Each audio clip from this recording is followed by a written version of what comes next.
All right. Well, good evening, everybody. We appreciate you guys tuning in with us. If you're watching us on Facebook Live, or if you're watching us on our YouTube channel, we're continuing on with our Family Fest conversations. My name's Chris. I'm proud to be the associate pastor here at Life Church, and I've got three of the brightest minds. You got to figure out which three I'm talking about. Brightest minds at Life Church when it comes to marriages. So let's take just a minute. We're going to introduce our people. Kristen, why don't you go first and tell them who you are? I'm Kristen Schumacher, his other half. Awesome. And we've been married. We will be married 30 years in August, so up and coming very soon. And we are parents to Jonah, Noah, and Zoe Schumacher. Awesome. And we also have Brian and Brooke Hill joining us tonight. You guys introduce yourselves and tell us a little bit about you. My name's Brooke. I'm Brian Hill. I'm a deacon at Life Church Hartselle. We have three wonderful kids, Trace, Trent, and Gracie. And Brooke and I have been married for 23 years. Nice. I serve on the worship team at Life Church. So Yes.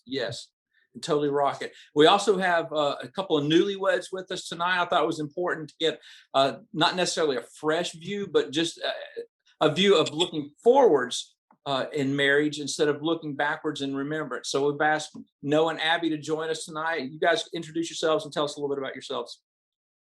I'm Noah Shoemake. Kristen are my mom and dad. This is Abby. We've been married for about a month now. We got married in April. I am the creatives director at Life Church. And I help with music, just help direct, lead worship on Wednesday nights. So yeah. Awesome. All right, appreciate it. I'm sorry, go ahead. It's been a good journey so far. Yes, good for you guys, and congratulations again. So tonight we're carrying on with our conversations, Family Fest conversations. Tonight's a wonderful topic and something very appropriate. I think we're talking about divorce-proofing your marriage. And it's one of those things we always talk about. I actually did a little bit of research today online to see what the statistics are. You know, you always hear the divorce rate so high, and it's so high amongst Christians, which is a shame, first off, but it's just a shame that the divorce rate is even there. God never intended us to come together and separate. You can to become one, and they continue that journey. The statistics I read today from the CDC and some other places have the rates now anywhere from 1/3 of all marriages end in divorce to 50%, just depending on the different regions in the country. That's still a really high number and unacceptable, should be unacceptable to us. So tonight we're going to talk about divorce proofing our marriage. So one of the first questions that we were asked was this. So in a sentence, what would you say is key? One thing that's key, if you had to pick out one thing key to divorce proofing your marriage. Brian and Brooke, do y'all have a thought on that? we said our sentence would be always keep God in the center of your marriage. Perfect. I think that's brilliant. I totally agree with that. When Chris and I first started dating, he's like, if this is going to be serious, we're finding the church together.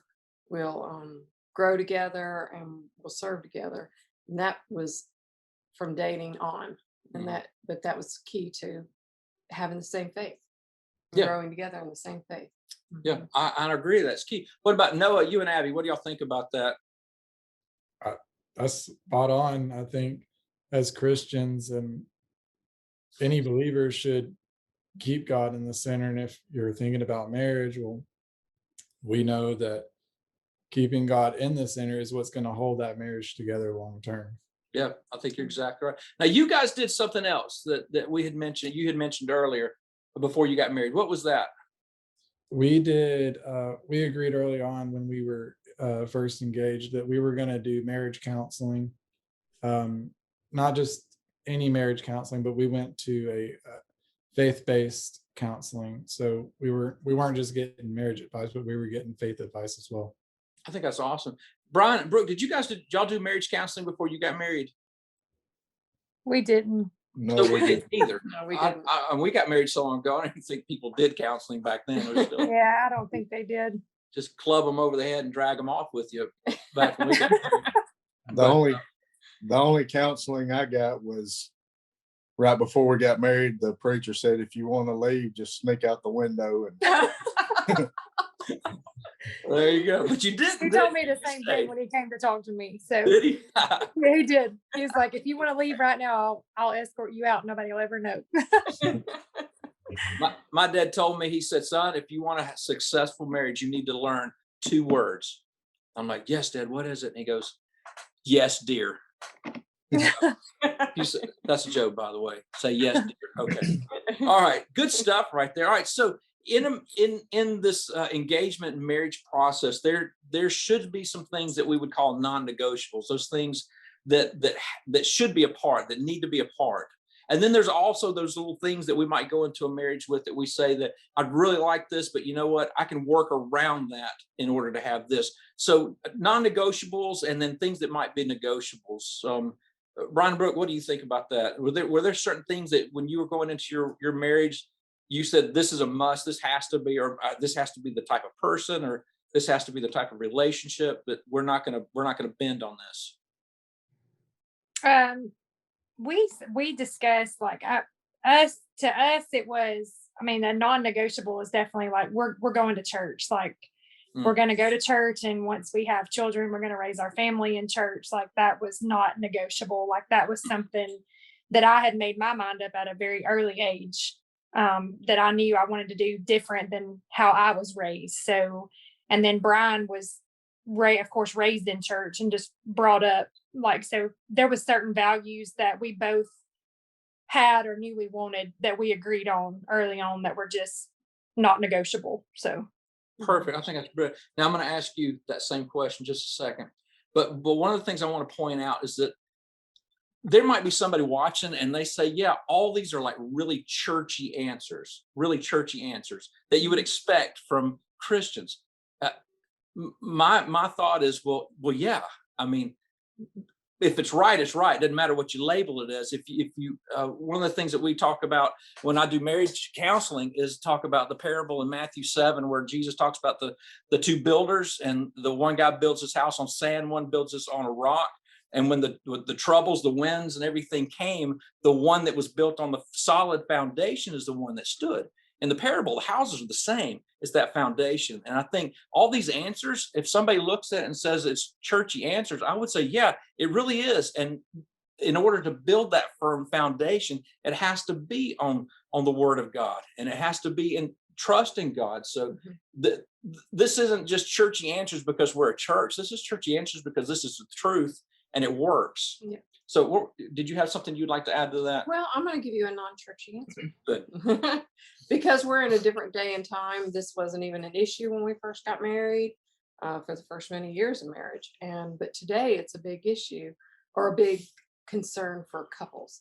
And that is, we have multiple devices that we all carry everywhere, computers, laptops, iPads, and communication with people is different than it used to be. And I think every couple should let all of that communication be open to each other without, no secret passcodes, no devices that the other doesn't know about or can't get into. So I know all his passcodes. He knows all mine, if we even have them, or they're just open to get into. That shouldn't be secret from another couple, somebody else in the family. So.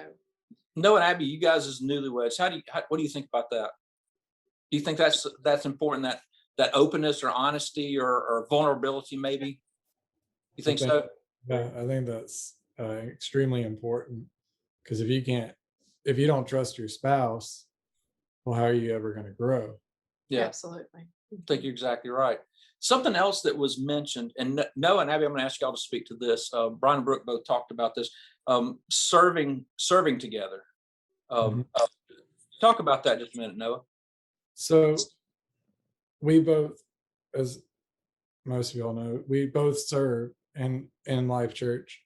I'm usually doing tech and media or photos or something like that, running around like a chicken with his head cut off. And Abby's playing keys in the worship. When we get there on a Sunday morning, yes, we love each other. Yes, we show affection, but at that point in time, our priority is our job. Our priority is our position as where we serve. So more than likely on a Sunday, we don't communicate much. I might say hi, good morning, or especially when we were dating, like I might not even get a chance to say anything to her until after the service is over.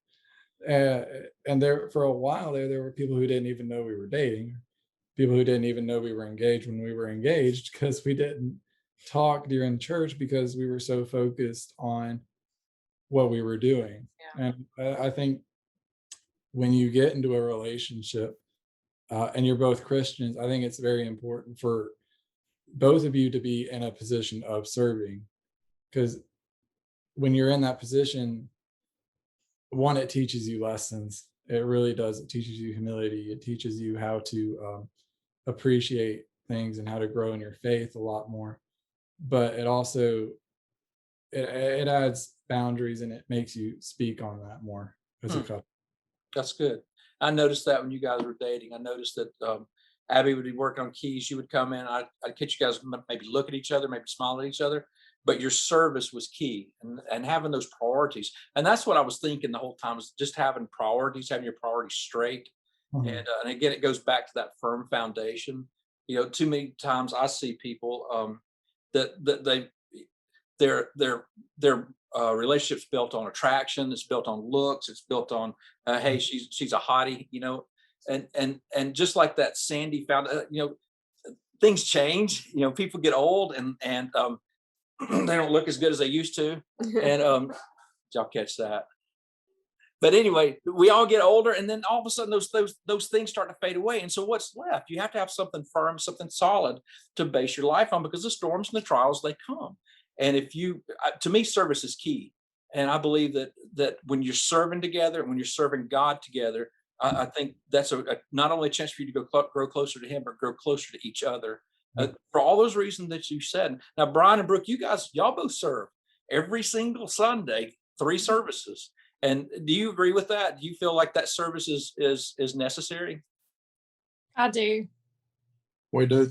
I believe it's necessary. One thing I was going to say on a non-negotiable, I guess that ain't real a churchy answer, is we were young when we got married. We were 18-year-old. And one thing I always, if we didn't agree or something didn't go right, it wasn't negotiable that we were going to her run back to home, run to her mom or dad, or me run home, or we were going to stay in the house and not separate, and we were going to work through everything together, not leave each other. Yeah. I think that was one of my non-negotiables. Yeah. We said that when we were getting together and newlyweds. We said, this is it. If we're marrying, it's forever. No matter what goes on, what happens, how tough it gets, it's forever. Yeah. Yeah. I think that's a great word, Brian, because I think it's too easy. I mean, we look at the divorce rates, and it's easier to get divorced than it is married, and it's pretty darn easy to get married right now. But it's so easy to just walk away from and to let go of, or to turn your back on. And I think that's great advice for newlyweds. I think it's great advice for people who've been married 100 years. Absolutely. Work it That out. yeah, you're together. You got to stick it out, regardless of what it takes. Because 2 become 1, and now you can't separate that. I think that's a great advice. No, Abby, are y'all sleep? Or you're okay? Oh, we're good. We're here. Okay, all right. So We did say, I'm sorry, I'm go gonna ahead. interrupt Yes, you. ma'am. We have always said that divorce was also it was not ever an option. And I think sometimes in the world that we live in today, quitting is so easy, and it's on the front of, well, if it don't work, we quit and we try something new. And it's just kind of how our world has turned and operated. So sometimes people think it's easier to just throw away what doesn't work and pick up something new and try it out and just keep trying and trying over and over until you find the thing that fits. But marriage is not easy. it's hard. I mean, there's some days where it's super easy, then there's some days where it's super hard. And sometimes in our minds, we think quitting is going to be easier, but in the end, you're blessed more. You fight for what you love. So that's a good word right there. yeah.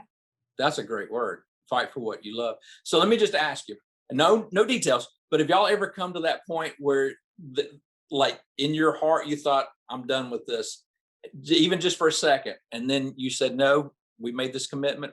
We're seeing this through. Did you ever have struggles of that magnitude to where things might have got a little iffy, chancy, rocky, or has it been pretty smooth sailing for y'all? There's been some rocky areas, and Yeah. I think the enemy will plant things in your mind and want you to give up, but that's where staying strong in your faith and resisting the devil, because he'll put plenty of ideas.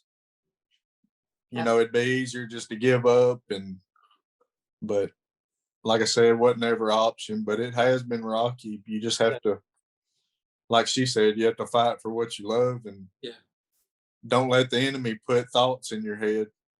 I think it's a daily reminder that the enemy is a liar and he wants to steal, kill, and destroy everything that you have. Absolutely. And if you think for one split second that he will not try to destroy your marriage and destroy your home and destroy your family, he will. Yeah. He will. And I think that the reason I asked that question is because we all three couples, we serve in the church. We have positions in the church where we're serving, but we're still human. And we still have the same struggles that everybody else does. Again, it just goes back to that foundation. What have we built our lives? The foundation that we built our marriages and our lives on has stood the test of time. And it's, we have too. We've had those. We made this agreement when we got married. It's one of the things that it was a non-negotiable for us because, it was that if we ever got angry with each other, we can only stay angry for 1 hour, 60 minutes, and it was done. And I can't tell you how many times, man, 61 minutes I was on the phone. Hey, it's over, baby. Get over it.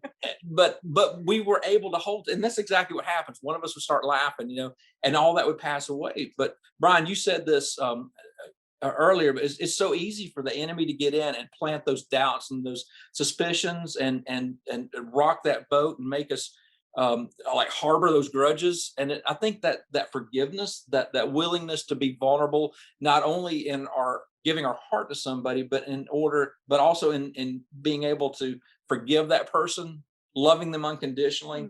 I see people, and I've had friends that have gotten mad at their spouse, and a week later they're still grumbling about it. I'm like, come on, it's time to move on from this.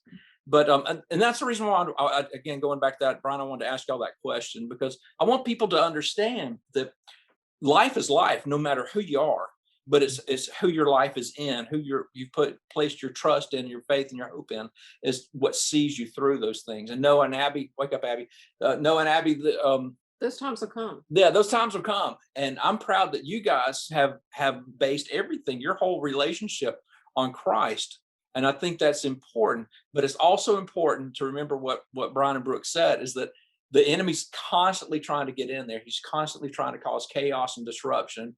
And you guys continuing on this path of being open with each other and being willing to fight. Brooke, you said that, to fight for what's important. And I think marriage is just that. Yes, ma'am. I was going to say, we've been at that moment, when you're thinking, can we work past this? How can we work past this? And feeling like it's not doable. And that's just the enemy trying to tear you apart. And but pushing through, fighting for what you love, fighting for what's important for your kids.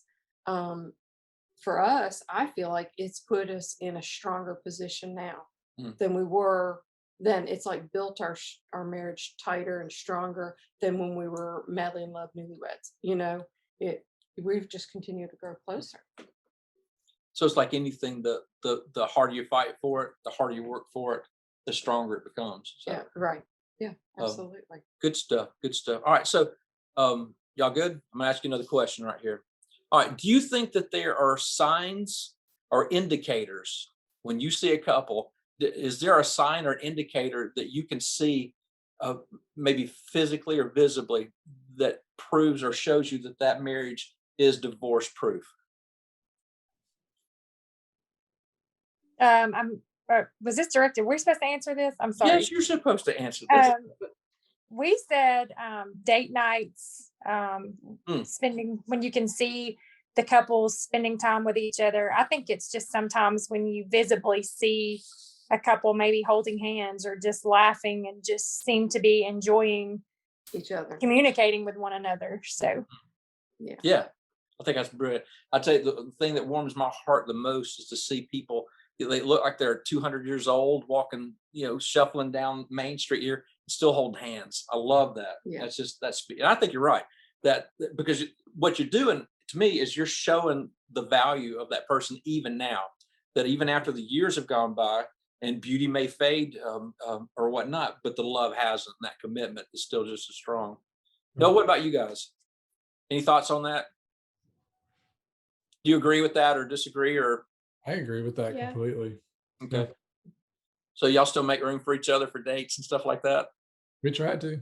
That's awesome. So on the other side of that, are there any visible indicators that you might see in a couple that you look at them, you say those guys are having trouble. Those guys are on the road to ruin if they don't fix some things. Is anything visible, maybe Kristen, that you can think of that? Couples that don't talk, and they do things separate. They don't have any. They don't share anything, and they're just living in the same house without the same relationship. Mm. And I know people like that, and Yeah. that's sad. But I think they're talk. It's communication. Yeah. It's showing affection. They don't hold hands anymore. They don't do things together. They don't date anymore, and it's that's what I see. Yeah. Brian or Brooke, any thoughts on that? we said the same thing basically, like you just see the lack of communication. Possibly you're questioning, like, are they separated? Like, Mm. you don't ever see them together anymore, kind of thing. Like, Yeah. I think that's kind of how it starts when you start questioning if somebody's relationship is in trouble or not. Yeah. Mhm. No, and Abby, you guys had mentioned, we were talking before about communication and the importance of communication, even as being engaged and moving into the marriage process. Share with us what you talked about. You remember? You want to share? Well, before we were married, we decided that, well, first of all, we listen to people. We listen to people just pour into us throughout the whole process, and we're blessed with amazing people in our lives just to give us some kind of pathway. We're young and we've only been married for a month, so we got a lot to learn. But one thing that we've known to do, even through our 2 years of dating, is we listen first. Mm. We listen first, and we don't try to win an argument. We don't try to get our point across. We listen to the other person and we try to get their point of view before just kind of going in and stuff like that. And we talk all the time. We communicate and have conversations about just about everything. Yeah. That's great. I Noah, did you have anything you want to add? think she nailed it. Good. That's good. Yeah, listening, I think, is key. It's easy to, and not just listening, but hearing what that person's saying. My father-in-law also, before we got married, I did it the old-fashioned way. I asked him for permission to marry Kristen. He never gave me an answer. No. He never did. And so, like, months went on, I never asked, and the family's like, "What? You decide you don't like her anymore?" And I never got permission. But the one thing he told me that night, he never looked at me. He was sitting there playing on his computer, and he says, the one advice I would give you is you got to learn to tune them out. The Bromley women. Yeah, tune them out. And I'm like, but that's exactly what happens. And and Brooke, you were saying this. I think you see those couples that have not only quit talking, but they've quit listening. Yeah, they've tuned each other out. And not only just the words, but the heart, the messages from the heart. They've quit expressing themselves in that way, and they've quit receiving those messages. They've just tuned it out. Mhm. And what I have found is just that when we stop listening to each other, that just means we're listening to something else, Mhm. and something else has got our attention. And it's careful. And you guys, Brian and Brooke, y'all have said this several times tonight, and I think this is huge, that we've got to remember that our friends love us, our parents love us, and want to see us succeed. Our kids love us, want to see us succeed, but the devil don't, Mhm. and he's going to do everything that he can to put that wedge in there. Yep. And so for you guys as newlyweds, I would say just what you just said, just keep that avenue open of communication, and keep that avenue open of listening, but also hearing what your partner's saying to you. Well, and also it has to be very deliberate. 10 years later, 20 years later, and we're pushing 30 years now. It has to be deliberate. You have to work at it. You have to, if you just let life take over, you won't have time for date night. You won't have time to spend together, or even to sit down and long enough to listen to a conversation, because kids and activities and obligations just overwhelm you. And it has to be deliberate. You have to work at it. Yeah. Key, Brooke, you fight for what you love. I That's like right. Yep. Needs to be Fight, the fight theme. for the things that you love. That's Okay. right. That's a good word. All right. So we're getting ready to wrap up here in just a few minutes, but what would one of the other questions we had, what wisdom would you share with a couple that's struggling? If you knew somebody, if somebody came to you and said, we're struggling, the magic's gone, the fire's gone, the whatever, what would you say to them? The first thing that came to mind when I read that sentence was love never fails. We fail as humans because we're human. And sometimes we say things in a moment of anger that we really don't mean, but we say it. And then words are hard to forget, and words hurt if we're not careful. But love never fails. And I would say go back to the day that you were standing there before your family and your friends, and you said those vows. And it took me back to Brad's message, when he said, you do in sickness and in health, for better or for worse, for richer or for poorer, till death do you part. And you stand there, and those are serious promises that you made before the Lord, and you say it, and you're super excited that day because you're starting your life together, and it's new and exciting, and it's what you want at that moment.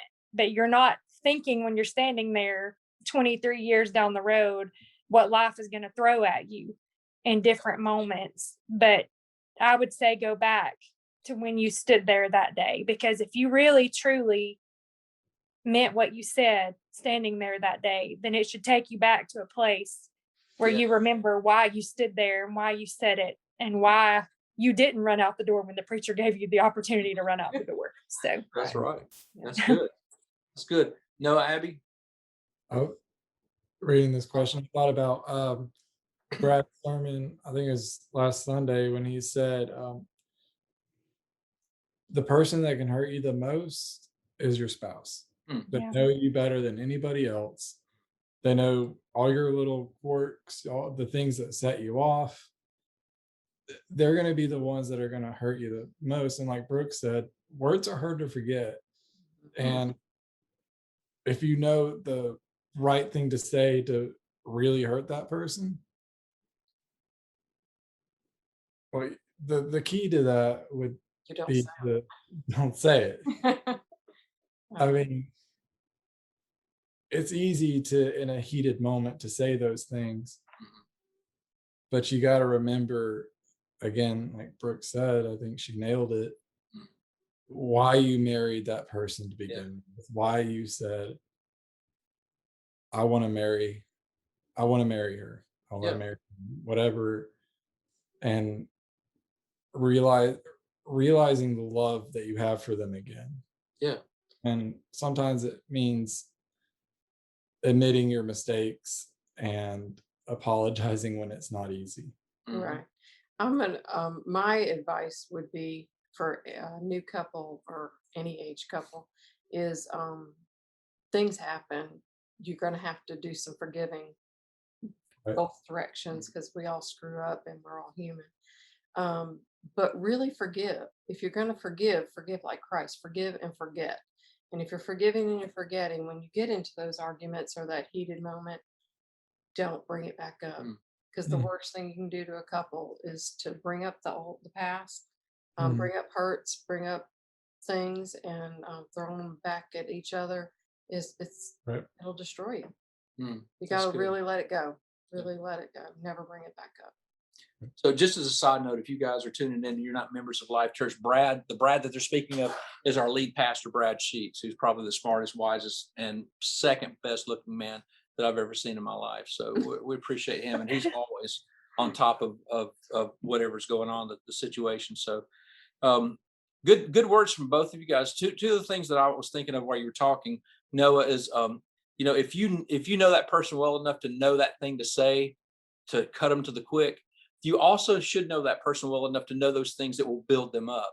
And so as us as believers, we need to remember to veer in that direction, to veer in those things that are going to build each other up, because again, two become one. And so we're going up this together. We're going to make it together.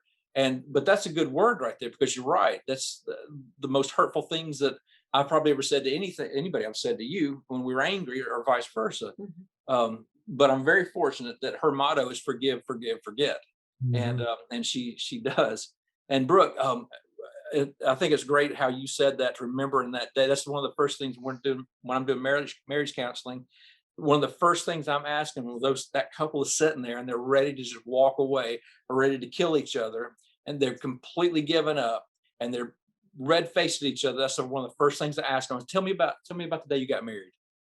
And then you can just see the transformation on them as they start remembering those things, Brooke, that you're talking about.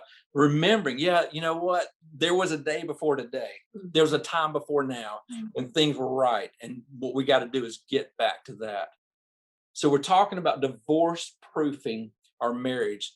And as believers, if we've built our marriages on that proper foundation, then we've got the best chance of being able to withstand those storms and those problems. And we also, if we serve together, which you guys have both talked about, if we're serving together, then we're growing together, and we're doing due diligence to the one that we love, which is God, and we're giving him first, and then in that we get rewarded.